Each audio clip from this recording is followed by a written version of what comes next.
श्रवण करने के लिए इस राधा कृष्ण मंदिर के प्रांगण में आए हुए सभी भक्तों को जय सिया राम, जय राधे श्याम, जय श्री हनुमान। कल हमने सुना कि गुरु जी की मुनि विश्वामित्र जी जब पूजा करने के लिए तैयार हुए तो राम और लक्ष्मण जी ने बोला कि हम आपके लिए फूल चुनकर लाते हैं।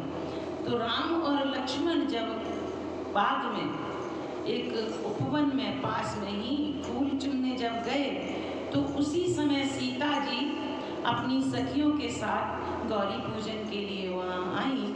सरोवर में स्नान करके गौरी पूजन के लिए जैसे जा रही थी तभी एक सखी ने, जो कि उसका मन ललचा गया कि गौरी की पूजा मैं बाद में करूँगी, पहले इस उपवन को, इस बाग को देखकर आती हूँ। जब वह बाग देखने गई तो वहाँ पर राम और लक्ष्मण के दर्शन उनको हुए, जो अपने गुरु महाराज के लिए पुष्प चुन रहे थे, फूल चुन रहे थे।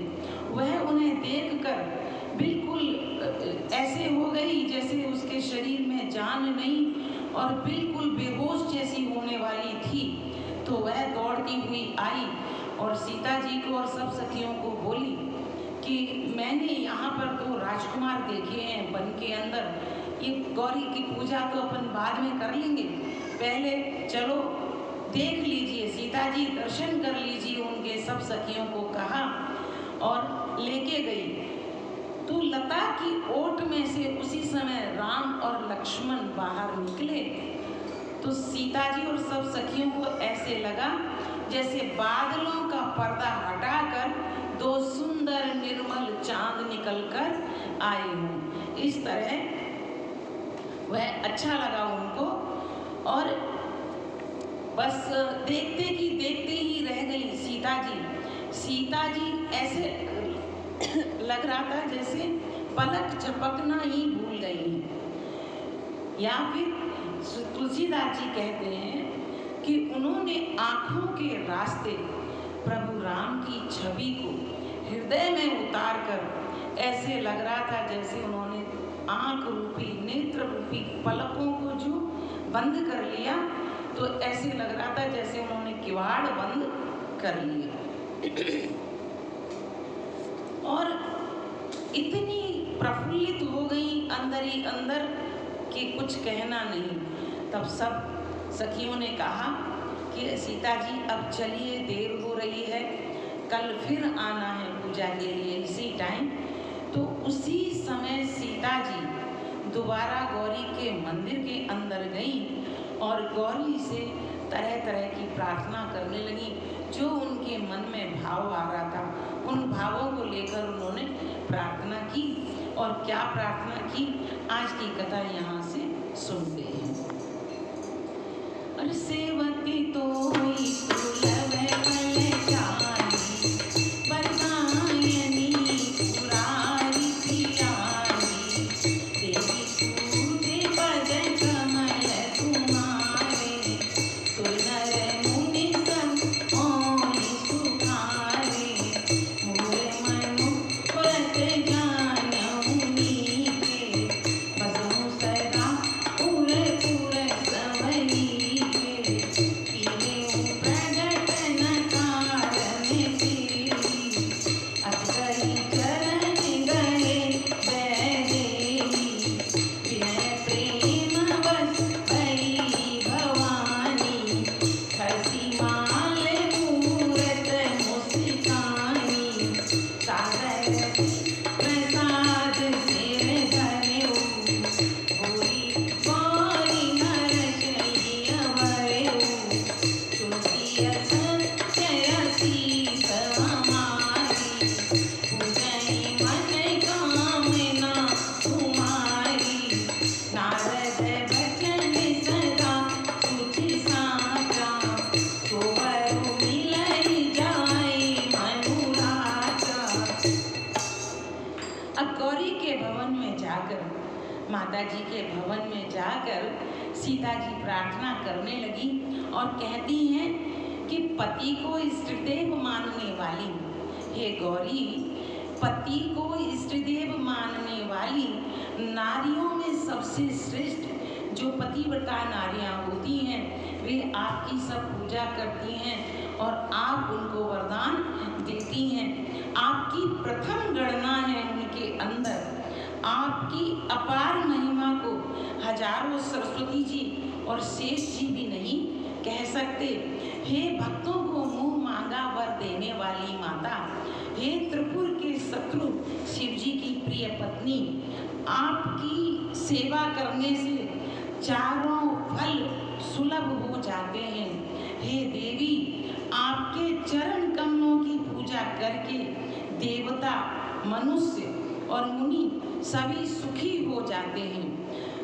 मेरे मनोरथ को आप भली भांति जानती हैं, क्योंकि आप सदा सबके हृदय रूपी नगरी में निवास करने वाली हैं। इसी कारण मैंने उसको प्रकट नहीं किया, क्योंकि मेरे हृदय के अंदर जो कामना है, जो लालसा है, उसे आप जानने वाली हैं। इसीलिए मैं उसको, मेरे हृदय की आप जानने वाली हैं, इसीलिए मैं उसको मुख से, अपने मुख से बाहर नहीं निकाल रही। गिरिजा जी सीता जी के विनय और प्रेम के बस में हो गई। जब सीता जी की विनती सुनी तो गौरी अत्यंत प्रसन्न हुई। उनकी सेवा से, उनके भाव से, उनके गले की माला खिसक के सीता जी के सामने गिर गई। तो सीता जी ने उस माला को प्रसाद जाना कि माता ने मुझे आशीर्वाद के रूप में प्रसाद दिया है, और उसको अपने सिर पर लगाकर धारण किया। और बाद में गौरी कहने लगी, उनकी मूरत मुस्कुराने लगी, और मुस्कुराने में ऐसा भाव था मानो गौरी कह रही हैं, गिरिजा कह रही हैं कि हे सीता, हमारी सच्ची आशीष सुनो। हम सच्ची आशीष तुम्हें देते हैं कि तुम्हारी मनोकामना पूर्ण होगी। नारद जी का वचन सदा पवित्र, संशय, भ्रम आदि दोषों से रहित है और सत्य है, जिसमें तुम्हारा मन अनुरक्त हो गया है। क्योंकि सीता जी का मन कहाँ अनुरक्त हुआ है? राम जी के चरणों में। तो गौरी कहती हैं कि जिसमें तुम्हारा मन अनुरक्त हो गया है वही वर तुमको मिलेगा, ऐसा मेरी आशीष है। मन जाहि राजे हियरि सोवन, सहज सुंदर सांवरो करुणा निभा, सुजान सीरत निर्भया नगरावरो, हिहि नाथ गौरियसि सुनसि सहित हरसि अली तुलसी भवानी पूजे पुने मुदित मन मंदिर करी, मुदित मन मंदिर करी। गौरी कहती हैं कि जिसमें तुम्हारा मन अनुरक्त हो गया है वही स्वभाव से ही सुंदर सांवला वर श्री रामचंद्र जी तुमको मिलेगा, और दया का खजाना और सुजान सर्वज्ञ जो तुम्हारे शील और स्नेह को जानते हैं। इस प्रकार गौरी जी का आशीर्वाद सुनकर जानकी जी समेत सब सखियां हृदय में अत्यंत हर्षित हुई। तुलसीदास जी कहते हैं, भवानी जी को बार बार पूछकर सीता जी प्रसन्न मन से राजमहल को लौट चली। जानी गौरी अनुकूल किया रघुन जाय कहि, मंजुल मंगल मूल मामलंग कर तन लगे। गौरी जी को अनुकूल जानकर सीता जी के हृदय को जो हर्ष हुआ वह कहा नहीं जा सकता। सुंदर मंगलों के मूल उनके बाएं अंग फड़कने लगे और अत्यंत प्रसन्न मन से वे अपने राजमहल को लौट चली। हृदय सरात सियनु नाई, दुल समीप गवने बहुबाई, राम कहा सब कौसुक पाई, सरल स्वभाव छुअत चलनाई, सुमन पाठ पुनि पूजा दीनी, पुनि असीस भायन दीनी, सुफल मनोरथ होय तुम्हारे, राम लखन सुनि भय सुखारे, करे भोजन मुनिवर विज्ञानी, लगे कहन कछु कथा पुरानी, विगत दिवस गुरियाय सुताई, संध्या करन चले गोसाई। गौरी की पूजा करके जब सीता जी सखियों के सहित अपने घर चली गई, उसके बाद हृदय में सीता जी के सौंदर्य की सराहना करते हुए, हृदय में सीता, क्योंकि सीता जी ने राम को देखा था, राम जी ने सीता को देखा था, बात दोनों तरफ बराबर थी, तो हृदय में सीता जी के सौंदर्य की सराहना करते हुए दोनों भाई गुरु जी के पास पहुंचे। श्री रामचंद्र जी ने विश्वामित्र जी से सब कुछ कह दिया। क्योंकि उनका सरल स्वभाव है, छल तो उन्हें छूता भी नहीं है, छल उनके पास है ही नहीं। जहाँ सीता जी से जो देखा, सीता जी को बगीचा में गए, किस तरह वे गौरी पूजन के लिए आई, वह सब उन्होंने विश्वामित्र जी को जाकर बता दिया। फूल पाकर जब पुष्प रामचंद्र जी ने उनको दिए तो फूल पाकर विश्वामित्र जी ने पूजा की और फिर दोनों भाइयों को आशीर्वाद दिया कि तुम्हारे मनोरथ सफल हो। यह सुनकर श्री राम और लक्ष्मण सुखी हो गए, क्योंकि कहीं ना कहीं वहाँ गौरी जी ने आशीर्वाद दे दिया सीता जी को, यहाँ गुरु विश्वामित्र ने आशीर्वाद दे दिया राम और लक्ष्मण को, तो दोनों भाई सुखी हो गए। श्रेष्ठ विज्ञानी मुनि विश्वामित्र जी भोजन करके कुछ प्राचीन कथाएं कहने लगे और इतने में दिन बीत गया। गुरु की आज्ञा पाकर दोनों भाई संध्या करने के लिए चले गए। और प्राचीन दिशि सची हुआ सुहावा, सिया मुख सरी सजे कर सुख पावा, बहुरे विचार रहीन मन माई, सिया बदन समय मकर नाई, जन्म सिंधु पुनि बंधु दिन मलिन सकलंक, सिया मुख समता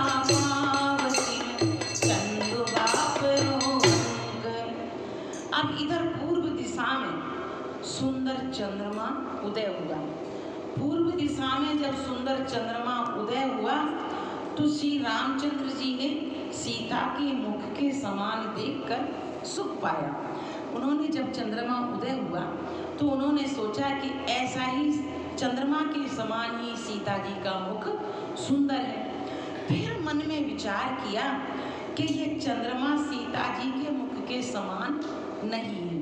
एक क्षण राम जी ने सोचा कि जो चंद्रमा है वह सीता जी के मुख के समान है, परंतु दूसरे ही क्षण वे सोचने लगे कि सीता जी के समान ये चंद्रमा कभी भी नहीं हो सकता।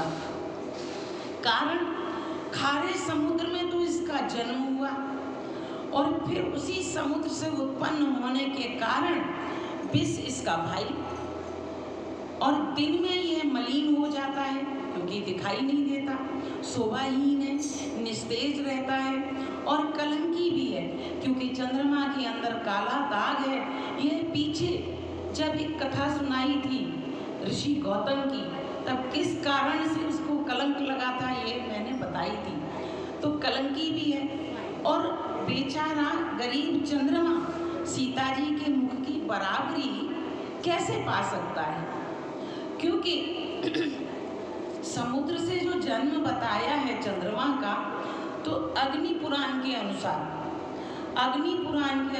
माना जाता है कि जब ब्रह्मा जी ने सृष्टि की रचना की थी तो सबसे पहले मानस पुत्रों को बनाया था और उनमें से एक मानस पुत्र ऋषि अत्रि का विवाह ऋषि कर्दम की कन्या से किया, अनसुईया से हुआ, और चंद्रमा उन्हीं की संतान है।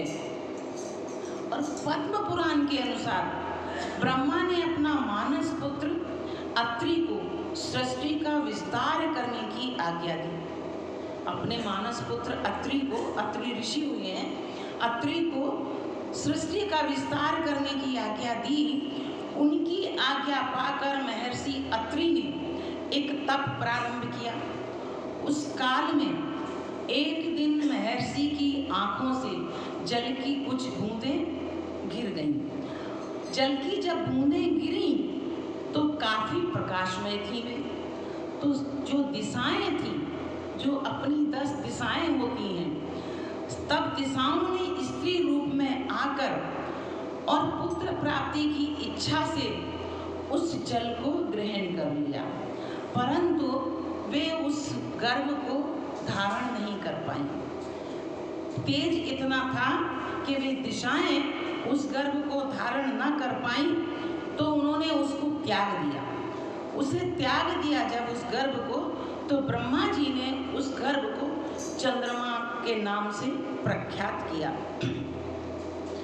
अब स्कंद पुराण के अनुसार देवों और जब समुद्र मंथन किया तो उसमें से 14 रत्न निकले। 14 रत्न निकले तो उनमें चंद्रमा भी एक था, और चंद्रमा के साथ ही कालकूट नाम का विष निकला था, जिस विष को शंकर जी ने पिया और चंद्रमा को उन्होंने अपने शीश पर धारण किया। तो इस कारण से, परंतु ग्रह के रूप में चंद्रमा एक ग्रह के रूप में चंद्रमा की उपस्थिति मंथन से पूर्व भी सिद्ध होती है पुराणों में, परंतु कथाएं यही हैं तीनों पुराणों के अनुसार। तो यहाँ पे जो है वो स्कंद पुराण के अनुसार कथा है। राम जी कह रहे हैं कि समुद्र से जन्म हुआ, कालकूट विष का भाई है चंद्रमा, तो यह हमारी सीता के मुख की समता कैसे पा सकता है? ये सीता जैसा नहीं हो सकता चंद्रमा। तो ये इस तरह राम जी बोल रहे हैं। फिर उसके बाद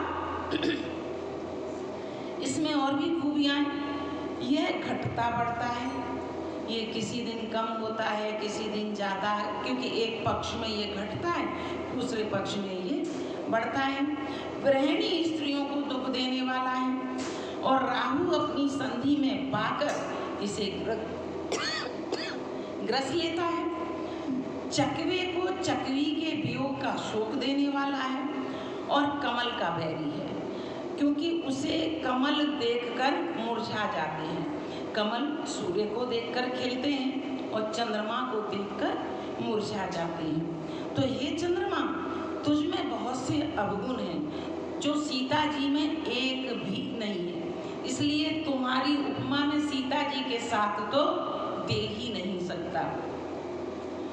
और वैदेही मुख पट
करने का दोष लगेगा। राम जी ये सब अपने मन ही मन में सोच रहे हैं कि इस चंद्रमा को कह रहे हैं कि तुमसे अगर सीता जी के मुख की उपमा दे देंगे तो बड़ा ही अनुचित काम हो जाएगा। इस प्रकार चंद्रमा के बहाने सीता जी के मुख की छवि का वर्णन करके बड़ी रात हो गई। अकेले लेटे हुए हैं राम जी और चंद्रमा के साथ सीता जी के मुख की चर्चा करते हुए बहुत सारी ज़्यादा रात बीत गई। फिर वे गुरु जी के पास चले और मुनि के चरण कमलों में प्रणाम करके आज्ञा पाकर उन्होंने विश्राम किया। रात बीतने पर रघुनाथ जी जागे और भाई को देखकर ऐसा कहने लगे कि हे तात, देखो कमल, चक्रवा और समस्त संसार को सुख देने वाला अरुणोदय हुआ है, सूर्य उदय हुआ है। लक्ष्मण जी दोनों हाथ जोड़कर प्रभु के प्रभाव को सूचित करने वाली कोमल वाणी में बोले, क्योंकि उसका अर्थ अब लक्ष्मण जी ने कुछ और निकाला और लक्ष्मण जी बोलने लगे, अरुणोदय सकुचे कुमुद उदगन ज्योति मलिन, जिम तुम्हारे आगमन सुनी भये न पति बलिन। लक्ष्मण जी कहते हैं कि अरुणोदय होने से, सूर्योदय होने से कुमुदनी सकुचा गई है और तारागणों का प्रकाश फीका पड़ गया है। कैसे?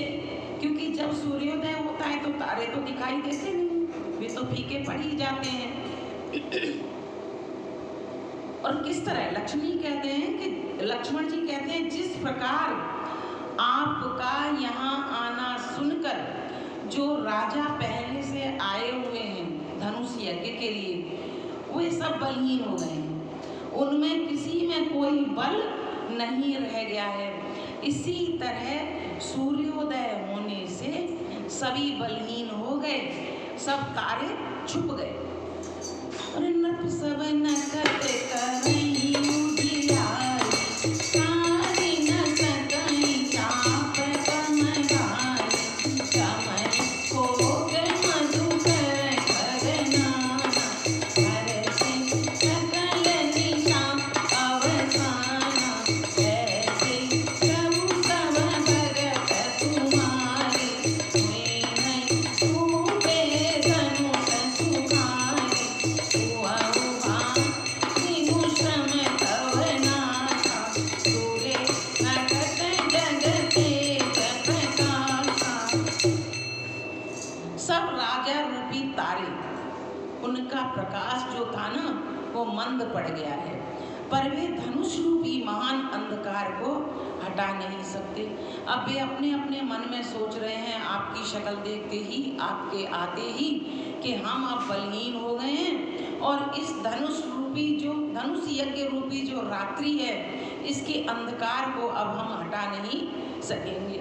रात्रि का अंत होने से जैसे कमल, चकवे, भौरे और नाना प्रकार के पक्षी हर्षित हो रहे हैं, वैसे ही हे प्रभु, आपके जो भक्त हैं, आपको जो चाहने वाले हैं, आपके प्रेमी हैं, आपके भक्त हैं, वे सब धनुष टूटने पर वैसे ही सुखी होंगे जैसे सूर्योदय होने के समय से कमल, चकवे, भौरे और नाना प्रकार के पक्षी हर्षित होते हैं। इसी तरह जो आपके भक्त हैं, जब आपके द्वारा धनुष तोड़ दिया जाएगा तब वे प्रसन्न हो जाएंगे। सूर्य उदय हुआ बिना ही परिश्रम के अंधकार नष्ट हुआ। जैसे सूर्य उदय हुआ तो किसी को कोई परिश्रम नहीं करना पड़ा, अंधकार को कोई परिश्रम तो नहीं करना पड़ा ना जाने का। सूर्य उदय हुआ, अंधकार अपने आप चला गया, तारे छिप गए, संसार में तेज का प्रकाश हो गया। उसी तरह और रवि नीचे उदय अव्यास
सब राजाओं को ये मैसेज दिया है। आज का जो सूर्य उदय हुआ है उससे यहाँ जो आए हुए राजा हैं उन सबको ये मैसेज मिला है कि प्रभु का प्रताप दिखलाया नहीं जाता, वह तो ऐसे ही चमकेगा। आपकी भुजाओं के बल की महिमा को उद्घाटित करके खोलकर दिखाने के लिए ही धनुष तोड़ने की यह पद्धति प्रकट हुई है। क्योंकि ना यहाँ ये धनुष यज्ञ होए, जनक जी ने रखा होता, ना हम यहाँ आते, आप आते यहाँ पे, तो आप ना आते तो इन राजाओं को बल देखने के लिए कैसे मिलता। ऐसे लक्ष्मण जी राम जी से कह रहे हैं। भाई के वचन सुनकर जब लक्ष्मण जी के ये वचन सुने तो प्रभु धीरे धीरे मुस्कुराने लगे। फिर स्वभाव से ही पवित्र श्री राम जी ने शौच आदि से निवृत्त होकर स्नान किया और नित्य कर्म करके वे गुरु जी के पास गए। आकर उन्होंने गुरु जी के सुंदर चरण कमलों में सिर नवाया। तब जनक जी ने सतानंद जो उनके गुरु हैं बुलाया और उन्हें तुरंत ही विश्वामित्र मुनि के पास भेज दिया। उन्होंने आकर जनक जी को विनती सुनाई और विश्वामित्र जी ने हर्षित होकर दोनों भाइयों को बुलाया, राम और लक्ष्मण को। सतानंद जी के चरणों की वंदना करके प्रभु रामचंद्र जी गुरु जी के पास जा बैठे। तब मुनि ने कहा कि हे तात, चलो, जनक जी ने हम सबको बुलाया है। ऐसा वचन उन्होंने बोला।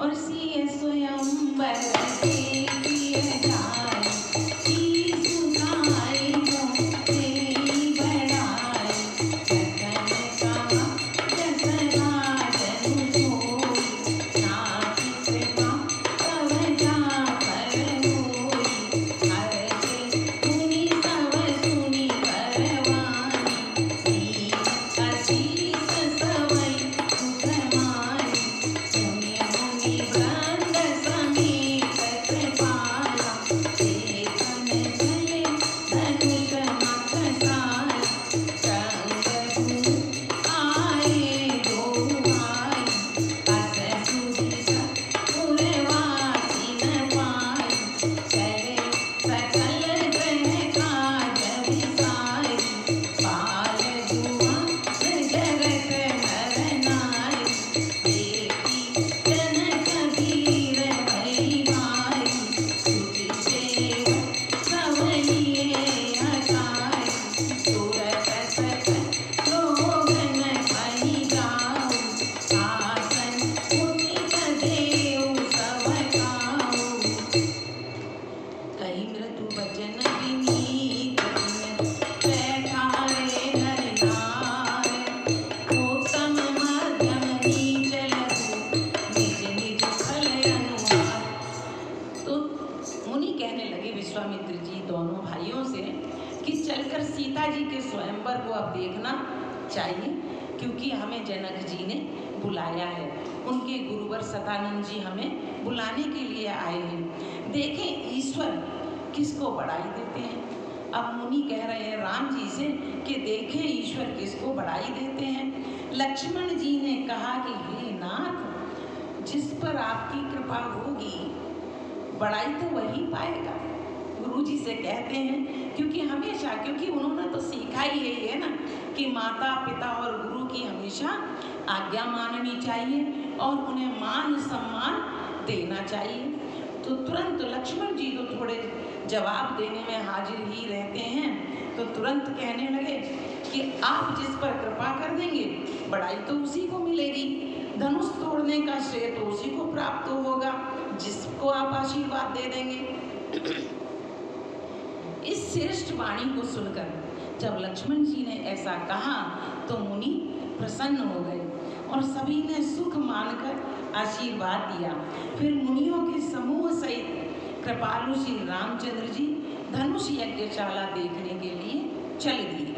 दोनों भाई रंगभूमि में आए हैं। ऐसी खबर जब नगर निवासियों को पड़ी, ऐसी खबर जब नगर निवासियों को पड़ी तो चाहे बालक हो, चाहे जवान हो, वृद्ध हो, बूढ़ा हो, वृद्ध हो, स्त्री हो, पुरुष हो, बच्चे हों, सब ने अपने अपने काम काज को भुलाकर और धनुष यज्ञशाला की तरफ चलना प्रारंभ कर दिया, क्योंकि सबको राम और लक्ष्मण के दर्शन की लालसा जो थी। धनुष यज्ञ में जाने का उनका कोई दूसरा और नहीं था कुछ उनका विचार, सिर्फ उनके लालसा एक ही थी कि हम धनुष यज्ञशाला में जाएं और फिर से उन दोनों राजकुमारों के दर्शन करें। तब जनक जी ने देखा कि बहुत भीड़ हो गई, क्योंकि सब दौड़े चले आ रहे हैं, बालक वृद्ध जो भी हों। तब उन्होंने सब विश्वास पात्र सेवकों को बुलाया और कहा कि तुम सब लोग तुरंत लोगों के पास जाओ और किसी को कोई तकलीफ न हो यथा उचित बैठने की व्यवस्था करो सबकी जाकर।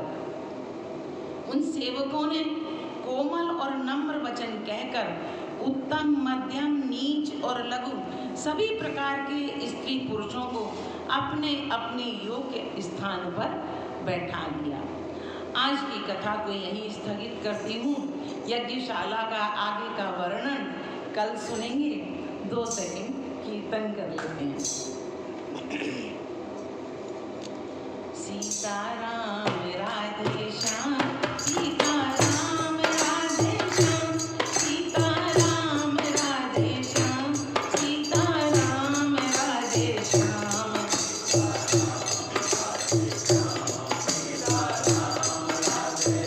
सभी बोलिए।